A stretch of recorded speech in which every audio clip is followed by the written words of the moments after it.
Law of constant composition से आप क्या समझते हैं, इसके टिपिकल एग्जांपल्स क्या क्या हैं और इस लॉ की मेन लिमिटेशंस क्या होंगी। नमस्ते, मेरा नाम मनदीप दलाल है और इस लेक्चर में हम इन्हीं प्रश्नों के उत्तर खोजने की कोशिश करेंगे।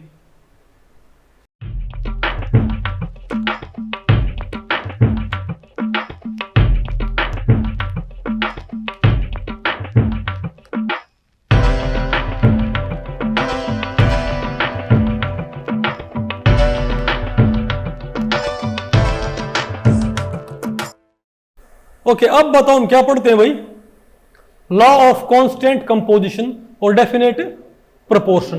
तो भाई इस टॉपिक को हमने टोटल 3 सेक्शंस में डिवाइड किया हुआ। पहले हम क्या पढ़ेंगे, लॉ ऑफ कांस्टेंट कंपोजिशन का स्टेटमेंट, फिर क्या होगा इसके एग्जांपल्स, और फिर हम क्या पढ़ेंगे इसकी लिमिटेशंस। तो पहले क्या बात करते हैं, law of constant composition.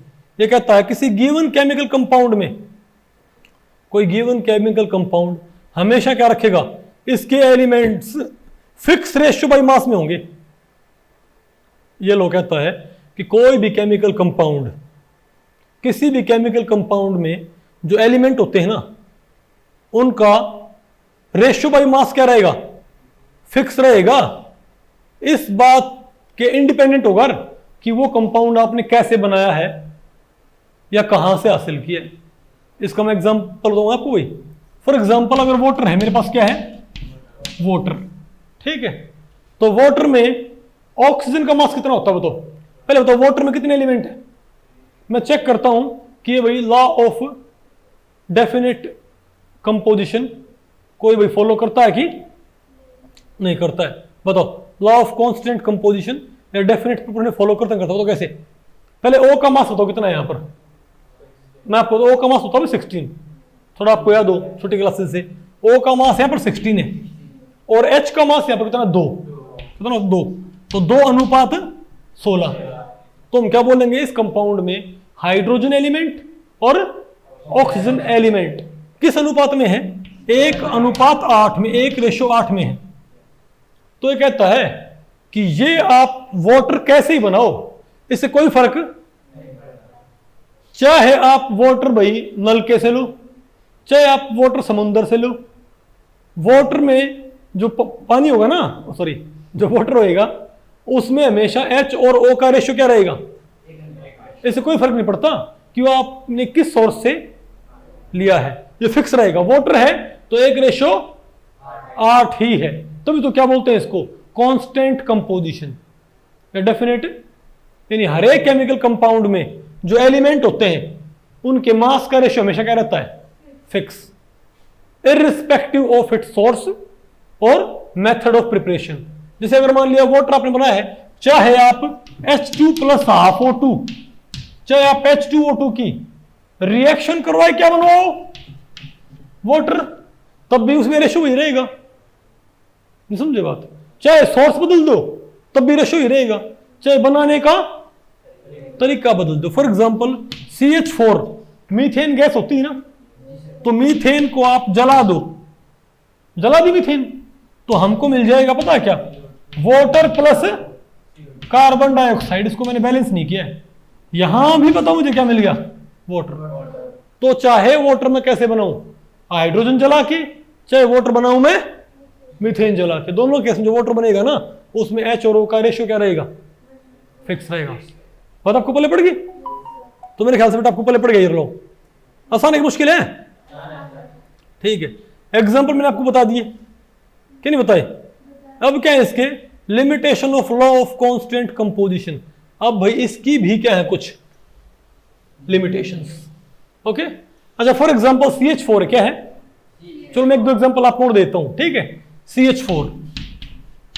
CH4 में कार्बन का मास कितना होता है हमेशा, 12, और हाइड्रोजन 4, तुम क्या बोलेंगे, 12:4, तुम क्या बोलेंगे बताओ, 3:1। तुम क्या बोलेंगे कि मीथेन चाहे भाई हम कैसे ही हासिल करें, उसके अंदर किसी भी केमिकल रिएक्शन से मीथेन हासिल करें, उसमें हमेशा क्या होगा, कार्बन और हाइड्रोजन जो एलिमेंट है उनका मासेस का रेशियो क्या रहेगा, 3:1 ही रहेगा। बात आपको पहले पड़ गई। इसमें आपको चेंजमेंट देखने को नहीं मिलेगा। ओके, फिर चाहे मान लिया आपके पास इथेनॉल है, क्या आपके पास इथेनॉल, बताओ C2H5OH, ओके पता होगा ना, ये बड़ा खतरनाक कंपाउंड है, इसको बड़ा इस्तेमाल करती दुनिया, बड़ा है ना, इससे बहुत इससे गवर्नमेंट को बहुत फायदा होता है। ओके, तो कार्बन का मास कितना होगा 24, क्योंकि 12 दूनी 24, और हाइड्रोजन यहां पर क्या है 5 और 1 6, तो 24:6:16 नहीं आपको, तुम क्या बोलेंगे 2 12 2 3 6 2 8 16, तुम क्या बोलेंगे। तो इथेनॉल जो होता है क्या होता है, ये शराब में होता है, ये जो कंपाउंड है ना शराब में होता है। जो भी शराब होती है ना, चाहे भाई कोई भी हो, चाहे देशी हो चाहे अंग्रेजी हो, विदेशी हो भाई, ठीक है, सब में क्या होता है इथेनॉल। किसी में इथेनॉल का परसेंटेज कम होता है, किसी में क्या होता है ज्यादा होता है। अब आपको मैं आपको कैसे बातें बता रहा हूं, ठीक है। रम में क्या होता है ज्यादा होता है, बियर में क्या होता है इसका कंटेंट कम होता है। आपको पीनी नहीं है, समझे बात भाई, तो सोचो मैं, लेकिन केमिस्ट्री वालों को सब कुछ पढ़ना पड़ता है भाई। रम में कंटेंट क्या होता है ज्यादा, विस्की में ज्यादा होता है, बियर में क्या होता है बहुत कम होता है। ओके, बियर में ज्यादातर पानी होता है, फ्रूट जूस वगैरह। ओके, ठीक है, लेकिन इथेनॉल चाहे किसी में भी हो, उस इथेनॉल में हमेशा कार्बन, हाइड्रोजन और ऑक्सीजन का रेशियो क्या रहेगा 12:3:8 ही रहेगा। आगे आपको ये, तो मेरे ख्याल से आपको लॉ ऑफ कांस्टेंट कंपोजिशन या डेफिनेट प्रोपोर्शन आपको आ गया। आसान है मुश्किल है? अब हम पढ़ते हैं इसकी भी, हम बताओ क्या पढ़ लेते हैं एक बार, इसकी लिमिटेशन। अब इसकी लिमिटेशन ये कहता भाई, जैसे इसने बोला जैसे कार्बन डाइऑक्साइड है, नहीं ये जैसे क्या बोलता है कि H2 हमेशा क्या होना चाहिए, फिलहाल आप मास मेरे से पूछ लो, ठीक है। ये कहता कि H2O में हमेशा मास क्या होगा 2:16, क्योंकि एक हाइड्रोजन का मास होता है 1, 2 का हो गया 2, और एक ऑक्सीजन का मास 16 होता है। ओके, तो 2:16, 1:8 आ गया ना, नहीं आपको। लेकिन कई वोटर ऐसे होते हैं जिनमें ये रेशियो ये नहीं होता, कई वोटर ऐसे होते हैं एग्जिस्ट करते हैं। ये तो कह रहा था कि वोटर कोई भी हो हमेशा क्या होना चाहिए 1:8 होना चाहिए भाई। ज्यादातर वोटर इसी तरह का होता है, ज्यादातर वोटर क्या होता है इसी तरह का होता है। लेकिन कई ऑक्सीजन एटम क्या होते हैं पता है नेचर में आपको, कई बार एक जो एटम होता है ना वो एक से ज्यादा मास के साथ एग्जिस्ट करता है। कई एलिमेंट क्या होते हैं उनके एक से ज्यादा मास वाले क्या होते हैं एटम, उन्हें क्या बोलते हैं आइसोटोप्स, क्या बोलते हैं उनको। तो फॉर एग्जांपल हाइड्रोजन होता है, इसका मास क्या होता है 1, लेकिन एक हाइड्रोजन 2 मास का भी होता है, और एक हाइड्रोजन 3 मास, इनको क्या बोलते हैं हाइड्रोजन आइसोटोप बोलते हैं। सिमिलरली ओ जो होता है ऑक्सीजन, क्या अब पढ़ाओ ना, थोड़ा आपने पढ़ा छोटी क्लास में, छोटी क्लासेस में आपने पढ़ा होगा एटॉमिक नंबर, एटॉमिक मास पढ़ा नंबर। ओ का एटॉमिक नंबर क्या होता है टेबल में 8, और 16 क्या होता है इसका एटॉमिक मास। लेकिन कई ओ ऐसे भी होते हैं, बहुत थोड़े होते हैं, नेचर में बहुत कम मिलते हैं, जिनका एटॉमिक नंबर तो 8 होता है लेकिन मास 17 होता है। क्या होता है 17, तो इसे क्या बोलेंगे O17, क्या बोलेंगे। तो इसके और इसके रासायनिक गुण क्या होते हैं बिल्कुल सेम, केमिकल प्रॉपर्टी क्या होती है इनकी ऑलमोस्ट सेम ही होती है। इसका मतलब क्या है, अगर H2O में 16 वाला O आ सकता है तो H2O में 17 वाला भी O होता है। यानी थोड़ा बहुत O हमारे पास, थोड़ा बहुत वाटर हमारे पास, यानी हमारे पास बहुत सारा वाटर है, तो उसमें सारे वाटर मॉलिक्यूल, वाटर के सारे मॉलिक्यूल O16 वाले नहीं है, थोड़े बहुत उसमें O17 वाले भी हो सकते हैं। तो उसमें जो रेशियो होगा पानी में, बताओ क्या होगा वहां पर 2:16 नहीं, 1H का मास 1, 2H का मास क्या हो गया 1H का मास 1 होता है, 2H का मास 2 हो गया, अकेले O का मास 16 है, तो यहां पर 2:16 आएगा, यहां पर क्या आएगा 2:17। तो इनकी रेशियो अलग ही होगी, है तो वाटर ही, तो क्या इसकी एक लिमिटेशन ही होगी। हाँ बेटा बोलो, जैसे कार्बन डाइऑक्साइड है क्या, तो ये इसकी लिमिटेशन है कि नहीं है। अब कार्बन डाइऑक्साइड है, मास आपको मैं बताऊंगा, एक होता, ज्यादातर कार्बन जो एटम होता है ना वो 12 मास का होता है। क्या होता है? 12 मास का। और ज्यादातर ओ एटम जो होता है वो 16 मास का होता है। तो बताओ CO2 में, नॉर्मल CO2 में कार्बन और O का मास का रेशियो क्या होगा बताओ? 12 तो इसका हो गया, और 16 16 32, तो हम क्या बोलेंगे? 12:32 में होता है ज्यादातर। समझ गए बात? वेरी गुड, शाबाश। अब आप बताओ भाई, लेकिन नेचर में कुछ कार्बन 13 वाले भी होते हैं। क्या? कुछ कार्बन एटम कुदरत में 13 मास के भी होते हैं, और कुछ कार्बन एटम कुदरत में 14 मास के भी होते हैं। बहुत थोड़े होते हैं वो, लेकिन 13 मास वाले फिर भी होते हैं। अब बताओ क्या? अब बोलो क्या हुआ? तो क्या हमारे पास 13 रेशो। तो अगर मान लें अगर हमारे पास 13 मास वाला कार्बन हुआ, तब बताओ क्या हमारे पास? बोलो भाई। तो 13:32 नहीं है आपको भाई? अब भाई 14 मास वाला भी होता है, लेकिन उसकी दिक्कत क्या होती है? वो होता है रेडियो एक्टिव। क्या होता है? वैसा भी होता है कार्बन डाइऑक्साइड, ये भी होता है। कार्बन 14 भी होता है भाई, 14:32। तो हमारे पास 3 तरह कार्बन होते हैं। हमारे पास 3 तरीके होती हैं कार्बन डाइऑक्साइड। हम कार्बन के पर्सपेक्टिव से देखो तो हम तो क्या बोल रहे थे कि सारे कार्बन डाइऑक्साइड में हमेशा क्या होगा? मास का रेशियो फिक्स होना चाहिए भाई। लेकिन नॉर्मल CO2 में क्या होता है? 12:32। 13 वाले CO2 में क्या होता है? 13:32। और 14 वाले में 14:32। Isn't it? तो यहां पर तो इनके अंदर भाई डिफरेंस आपको देखने को मिला कि नहीं मिला भाई?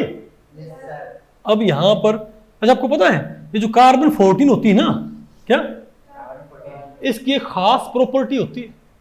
आपको पता है ये जो फिलहाल आपको हालांकि आप आगे पढ़ोगे, आपने छोटी क्लास में कभी स्वयं पढ़ा कभी रेडियो एक्टिविटी? कोई एलिमेंट होता है ना वो लगातार, फिलहाल रेडियो एक्टिविटी क्या होती है मैं आपको वैसे बता रहा हूं। कई एलिमेंट रखे रखे दूसरे एलिमेंट में बदल जाते हैं। जैसे ये होता हमारा, जैसे सोना है, सोना लाख साल तक पड़ा रहे क्या रहता है? सोना ही रहता है ना। लेकिन कई एलिमेंट ऐसे होते हैं जो ऐसे रख दिए ना तो दूसरे एलिमेंट में बदल जाएंगे। समझे बात? उसे क्या बोलते हैं? Radio activity. ठीक है बात?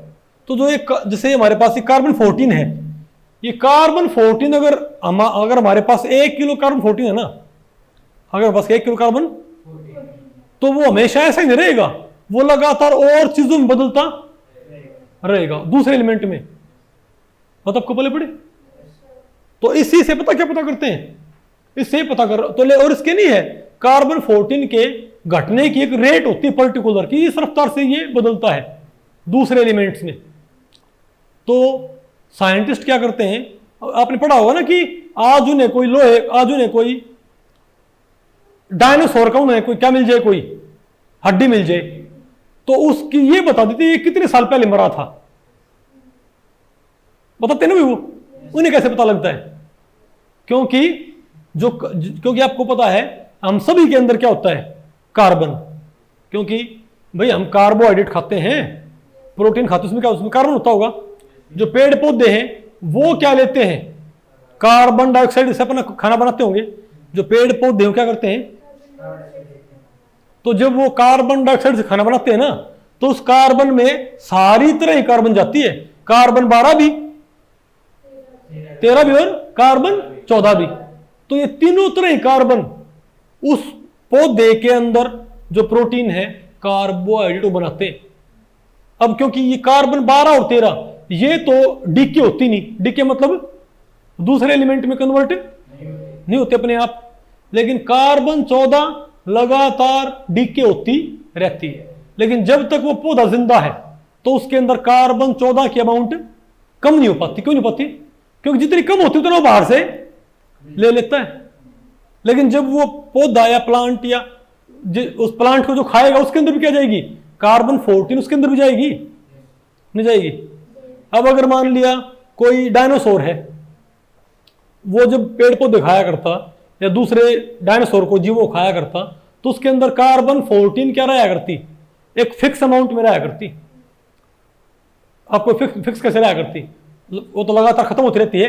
अरे जितनी खत्म होती उतनी बाहर से वो ले लेता, तो उसका अमाउंट फिक्स रहा करता। लेकिन जब वो डायनासोर मर गया तो उसने बाहर से कार्बन 14 लेनी बंद कर दी, तो उसके अंदर जितनी स्टोर्ड कार्बन 14 वो तो लगातार क्या होती रहेगी, खत्म होती रहेगी। नहीं समझे बात? अरे बोलो भाई। तो उसे खत्म होने की रेट होती है, हमको वो रेट पता होती है कि किस रेट से खत्म होती है। तो आज हमको कोई जब कोई जीवाश्म कोई फॉसिल मिलता है डायनासोर का, कोई हड्डी मिलती है, तो हम उसमें देख लेते हैं कि इसमें कितनी कार्बन 14 बची हुई है। बात आपको पहले पड़ी। और हमको पता है कि भाई जिंदा जानवर में कितनी होती है और आज इसमें कितनी बची हुई है, तो हमको पता होता है कि इतनी से इतनी होने में कितना टाइम लगा होगा। जिसे हमको पता, मान लो उसमें इतनी बची हुई है जितनी खत्म नहीं, आपको सुन भाई उसमें इतनी बची हुई है, मान लो उनको पता कि जिंदा जानवर में इतने सैंपल में 2 ग्राम कार्बन 14 चाहिए, आज बची हुई 1 ग्राम, तो आधी बची हुई ना, तो उनको पता है आधी कार्बन बचने में कितना टाइम लगता है। नहीं समझे बात? इससे वो क्या पता कर सकते हैं कि वो कब मरा हुआ था, वो कब मरा था, कि आज इसमें इतनी बची हुई है तो शुरुआत में इसमें इतनी थी, तो इतनी से इतनी होने में कितना समय लगता है, उस समय को वो कैलकुलेट कर सकते हैं। इससे वो पता कर लेते हैं कि वो चीज कब मरी थी। नहीं तो आपको पहले पड़ी ऐसे बताओ ना अपने भाई, ऐसे हम किताबों की आयु निकाल लेते हैं कि ये किताब की कार्बन डेटिंग कर लेते हैं। हाँ आपको तो खैर ही इसका, लेकिन भाई तो इसका ये लिमिटेशन, लेकिन इसका एक फायदा है, मत आपको पहले पड़ गई। इससे आप पत्थरों की वैल्यू निकाल सकते हो। क्या पत्थरों की वैल्यू निकाल सकते हो, और जो लिविंग बींग्स नहीं, जो जिंदा चीजें हैं, कोई पेड़ गिर गया उसकी भी आप वैल्यू निकाल सकते हो। ये खैर आपके बाद की बात ही आगे आपको ये। अच्छा और क्या होता है, ये तो लोग कहता है कि 1:1 कंपाउंड का होगा। क्या भाई? ये कहता भाई कि अगर फिक्स रेशियो है तो वो कंपाउंड हमेशा वही बनेगा ना। लेकिन आप ये बताओ, आप एग्जांपल देखो इथेनॉल का और डाइमिथाइल ईथर, क्या अब बताओ CH3 CH2OH और CH3O CH3, ये 2 कंपाउंड है ना। आप इसमें एक बारी कार्बन हाइड्रोजन और ऑक्सीजन का रेशियो निकालियो। कार्बन कितना है? 12 और 12 भाई 2 एटम कार्बन के, एक 12 मास का होता है, तो 24 मास तो किसका है? कार्बन का। अनुपात कार्बन 24 है। अब बताओ हाइड्रोजन कितना? हाइड्रोजन 3 और 2 5 और 1 6 हाइड्रोजन, एक हाइड्रोजन मास 1 होता है तो 6। अनुपात O कितना है? 16। तो हम क्या बोलेंगे बताओ? तो 8 3 सॉरी अरे 12 3 8, तुम क्या बोलेंगे? इसमें किसमें है ये? 12:3। अगर आप यहां चेक करियो, यहां भी तो क्या है? 2 कार्बन 24 6 हाइड्रोजन और 16, यानी इसमें भी क्या है? इसमें भी कार्बन हाइड्रोजन ऑक्सीजन क्या है? पहले तो ये मानते थे कि भाई एक कंपाउंड, एक रेशो से ही कंपाउंड बनता है, एक रेशो से, जैसे कि 8:1 से, 1:8 से क्या बनता हमेशा? वाटर नहीं बनता। क्या 1:8 से क्या बनता है? वाटर बनता है। लेकिन यहां पर आप देखिए भाई 12:3:8 से यही बन रहा है और यही बन रहा है। हमें क्या लगता था कि एक कंपाउंड का जो रेशियो होता वो उसी कंपाउंड के लिए और किसी के लिए वैलिड नहीं होता, लेकिन पता लगा हमको भाई उसी रेशियो से और कंपाउंड भी बन सकते हैं। Isn't it? ओके, आसान है मुश्किल? Very good. रोहित, योगेश, नहीं क्या नाम आपका? विवेक और दीपक, समझ में रहे? ओके, विवेक, रोहित और दीपक।